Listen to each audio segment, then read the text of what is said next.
ఆయన ఆ మాట చెప్తే నీ ఇష్టారతిగా మాట్లాడుతూ ఉంటే ఎంతవరకు కరెక్ట్?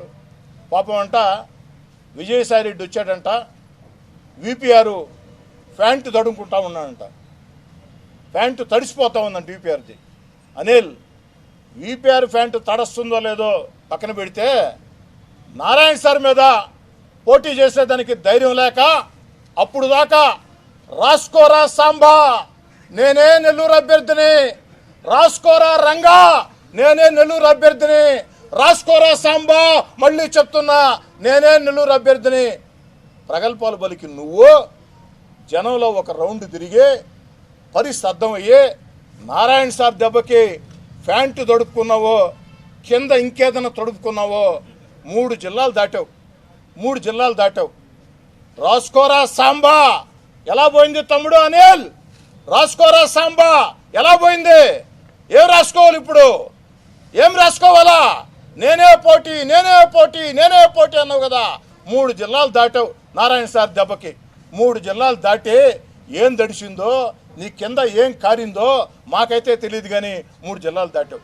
అయితే ఒకటి మాత్రం వాస్తవం అండి, పల్నాడు తెలుగుదేశం పార్టీ నాయకులు మాత్రం బహు అదృష్టవంతులు, మహా అదృష్టవంతులు. దాంట్లో ఏ అనుమానంలే.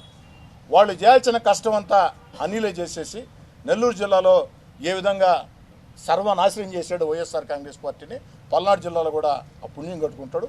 కాబట్టి తెలుగుదేశం పార్టీ నాయకులారా అనిల్ ఫోటోలు తీసి పెట్టుకోండి, ఎందుకంటే భవిష్యత్తులో చూసుకుంటా వచ్చు. అనిల్ థ్యాంక్ యూ అని చూసుకుంటూ ఉండొచ్చు, ఏం ఇబ్బంది లేదు.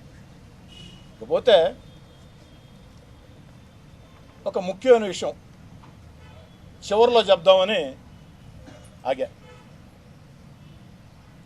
అనిల్ ఏమంటాడంటే విపిఆర్ దైవ కార్యక్రమాలు చేశాడంట, పాపాలు చేసేవాళ్లే దైవ కార్యక్రమాలు చేస్తారంట, పాపాలు చేసేవాళ్లే దేవుడికి పూజలు చేస్తారంట. ఏమనిల్, దేవాలయాలకు వెళ్ళే హిందువుల్ని, చర్చిలకు వెళ్ళే క్రిస్టియన్లని, మసీదులకి దర్గాలకు వెళ్ళే ముస్లింల్ని, గురుద్వారాలకు వెళ్ళే సిక్కుల్ని అవమానిస్తావా? అంటే పాపాలు చేసిన వాళ్ళు దేవుడికి అడిగిపోతారా? పాపాలు చేసిన వాళ్ళే పూజలు చేస్తారా? పాపాలు చేసిన వాళ్ళే దైవ కార్యక్రమాలు చేస్తారా? అని నువ్వు మాలేస్తావు కదమ్మా, అయ్యప్ప మాలేస్తావు కదా, నువ్వు కూడా దేవస్థానాలు తిరుగుతావు కదా, మరి నువ్వు కూడా పాపాలు చేశానా?